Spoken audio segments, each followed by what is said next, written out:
अस्सलाम वालेकुम दोस्तों और साथियों, उम्मीद है आप लोग खैरियत से होंगे। इस वीडियो में दो नई चीज़ें हैं जो कि कोरोना की वैक्सीन के बारे में सामने आई हैं, और जिस वैक्सीन के बारे में वो सामने आई हैं क्योंकि वो पाकिस्तान में इस्तेमाल हो रही है इस वक्त, यानी बरतानवी वैक्सीन या ऑक्सफोर्ड की वैक्सीन, तो इसलिए इन दोनों बातों के बारे में आपके लिए जानना ज़रूरी है।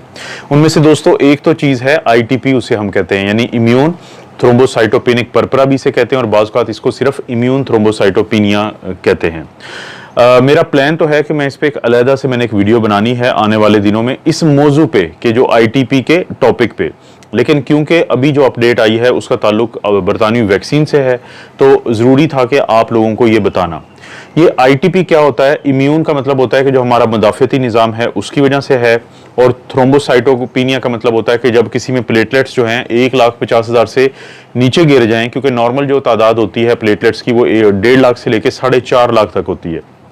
तो जब 1.5 लाख से नीचे आ जाएं तो इसे हम कहते हैं थ्रोम्बोसाइटोपिनिया। और परपरा का मतलब होता है कि प्लेटलेट्स के कमी की वजह से जिस्म जो हमारी जिल्द होती है तो उस पर नीले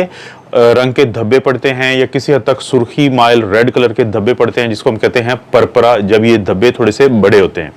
तो इसका मतलब ये हुआ कि ITP एक ऐसी सूरत हाल है कि जिसमें हमारे मुदाफ़ती निज़ाम की ही किसी गड़बड़ की वजह से, और वो गड़बड़ क्या होती है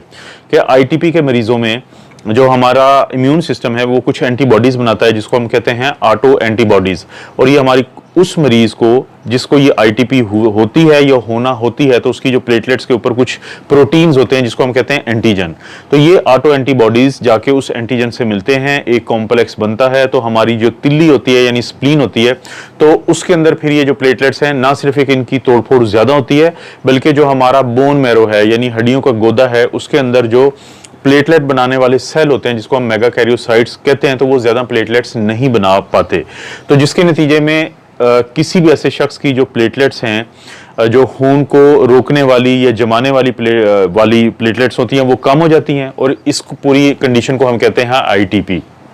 अब इसका हवाला इसलिए दिया जा रहा है कि यूरोपियन जो मेडिसिन एजेंसी है EMA, तो उन्होंने इसको शामिल कर दिया है बरतानवी वैक्सीन की साइड इफ़ेक्ट में। उन्होंने कहा है कि उनके कुछ लोगों में ये ITP का जो इशू है ये सामने आया है, कि अगरचे ये जानलेवा नहीं था, लेकिन इसके बावजूद उनका कहना है कि इसको शामिल करना इसलिए ज़रूरी है ताकि वो तमाम लोग जो वैक्सीन लगवा रहे हैं बरतानिया की, तो ना सिर्फ एक उनको पता हो कि एक साइड इफ़ेक्ट ये भी है, बल्कि वो लोग जो जिनको ज़िंदगी में कभी ITP का इशू रहा हो, और क्योंकि ये मसला चलता रहता है, लोग इसके लिए इलाज करवाते रहते हैं, तो उनके लिए खसूसी तौर पे ये जानना ज़रूरी है कि अगर उनको ITP का मसला है तो वो ये बरतानिया की वैक्सीन नहीं लगवाएंगे। दूसरी जो अपडेट है वो भी बरतानवी ही वैक्सीन के बारे में है। वो ये बताया गया है कि कुछ जो लोग हैं, अगरचे करोड़ों को ये वैक्सीन लगी है, लेकिन आप कह सकते हैं कि 8 से 10 लोग ऐसे थे कि जिनको एक बीमारी सामने आई है इस वैक्सीन लगने के बाद, उसको कहते हैं कैपिलरी लीक सिंड्रोम, लेकिन आमतौर पे इसका नाम होता है सिस्टेमिक कैपिलरी लीक सिंड्रोम, या इसे क्लार्कसन डिजीज भी कहते हैं।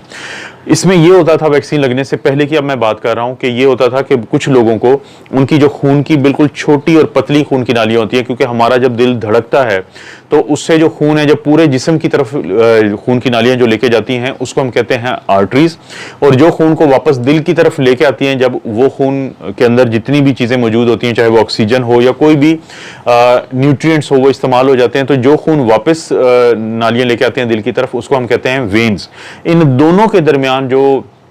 बिल्कुल छोटी छोटी नालियां होती हैं, तो जो आर्टरीज के बाद सबसे छोटी नालियां बनती हैं जाके उन्हें कैपिलरीज कहते हैं, और ये जो कैपिलरीज हैं ये बिल्कुल सबसे छोटी खून की शरियानों की का हिस्सा होती हैं। तो इनके अंदर बाज़ औक़ात ऐसी तब्दीली आती है कि जो पानी होता है इनके अंदर, क्योंकि खून के अंदर ज़ाहिर है पानी भी है जिसको हम सीरम कहते हैं, और बाकी सेल्स होते हैं, तो वो वहां से लीक कर जाता है। इन कैपिलरी से वो जो पानी है वो बाहर लीक करता है, और इंसान के जो खून की नालियों के बाहर का हिस्सा है वो सूजना शुरू हो जाता है, यानी उसका वजन बढ़ना शुरू हो जाता है, और भी कुछ अलामात आती हैं आमतौर पे, क्योंकि इससे पहले ये देखा गया था कि कुछ लोगों को जब गला खराब होता है या उनको चेस्ट की इन्फेक्शन होती है, ये बहुत बड़ी तादाद नहीं है, लेकिन कुछ लोग हैं जिनके अंदर ये प्रॉब्लम होता है जिसे कहते हैं कैपिलरी लीक सिंड्रोम, और इसका किसी तरीके से भी ताल्लुक उस चीज़ से नहीं है जिसको हम कहते हैं सेप्टिक शॉक या एनाफाइलेक्टिक शॉक के, जिसमें खून की नालियों से पानी बाहर आता है। ये एक बिल्कुल हट के एक अलग से चीज़ है। तो ये जो सिस्टेमिक लीक सिंड्रोम थी या सिस्टेमिक कैपिलरी लीक सिंड्रोम थी, इससे पहले भी इसको तशखीस करने के बाद इसका इलाज किया जाता था और इसका आमतौर पे सिम्टोमेटिक ट्रीटमेंट होता है, क्योंकि इन लोगों में जब पानी खून की नालियों से बाहर आ जाता है तो खून की नालियों में काफ़ी ज़्यादा पानी की कमी हो जाती है, ब्लड प्रेशर ड्रॉप हो जाता है और हमारे वो ऑर्गन्स जिसको हम वाइटल ऑर्गन्स कहते हैं, जिसमें 5 ऑर्गन शामिल हैं, यानी सबसे अहम जिनको उज़्व कहते हैं वो वाइटल ऑर्गन्स हैं, उसमें शामिल है दिमाग, उसमें शामिल है हमारे फेफड़े, दिल, जिगर और गुर्दे। तो वो जो वाइटल ऑर्गन्स है उनको खून की कमी होने की वजह से खुदा न खास्ता जिसको हम कहते हैं मल्टी ऑर्गन डिसफंक्शन सिंड्रोम या एंड ऑर्गन डैमेज के, इनको नुकसान होने का डर होता है। तो जब आपके डॉक्टर इस चीज़ को पहचान लेते हैं कि किसी को पानी जो है जिस्म में मौजूद है लेकिन खून की नालियों से बाहर आ गया है, तो फिर वो आपके ब्लड प्रेशर को चेक कर रहे होते हैं, वो आपको ब्लड प्रेशर बढ़ाने के लिए फ्लूइड देते हैं ताकि आपका जो ऑर्गन है, वाइटल ऑर्गन है, उसको नुकसान ना हो पाए। फिर आहिस्ता आहिस्ता लोग इस बीमारी से निकल आते हैं। अब देखा यह गया है कि ये जो एस्ट्राजेनेका की वैक्सीन है, इसको लगने के बाद कुछ वो लोग जिनको जिंदगी में पहले कभी ये प्रॉब्लम रहा हुआ होगा तो उनको ज्यादा चांसेस थे, और कैपिलरी लीक सिंड्रोम उनको वैक्सीन लगने के बाद भी हुई। अगर 6 ऐसे लोग थे तो उनमें से 3 वो थे जिनको पहले प्रॉब्लम बना हुआ था जिंदगी में, और 3 वो थे जिनको प्रॉब्लम नहीं था, और उनमें से खुदा ना खास्ता एक जो शख्स है उसकी डेथ भी हुई। इसीलिए जो कैपिलरी लीक सिंड्रोम है इसके बारे में काफ़ी ज़्यादा अब बात की जा रही है ताकि लोगों को हो ये पता कि अगर उनको ज़िंदगी में कभी ये जो क्लार्कसन डिजीज़ या सिस्टेमिक कैपिलरी लीक सिंड्रोम हुई हो, जो कि उनके डॉक्टर उनको बता देते हैं, तो उनको किसी भी तरह से फिर इस वैक्सीन को लगवाने से पहले अपने डॉक्टर से मशवरा करना ज़रूरी होगा और उनके नॉलेज में ये लाना बात जरूरी होगी। ये 2 छोटी अपडेट्स थी, लेकिन साथ ही बरतानिया की तरफ से बताया गया है कि जो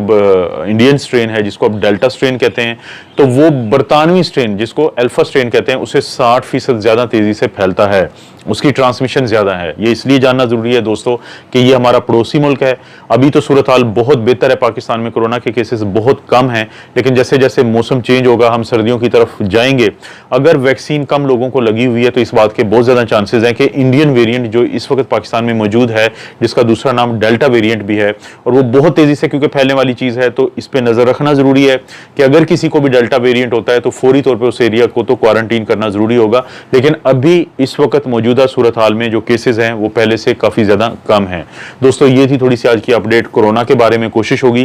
कि आप लोगों को कोरोना के बारे में मैं टारगेटेड और वो अपडेट्स दूं जिनका आपको डायरेक्टली फायदा हो, और ये अपडेट्स आपके लिए जारी रहेंगी। आप अपना और अपनी फैमिली का ख्याल रखें। अल्लाह ताला आपको और आपकी फैमिली को हर किस्म की बुराई, बीमारी और आजमाइश से महफूज रखे।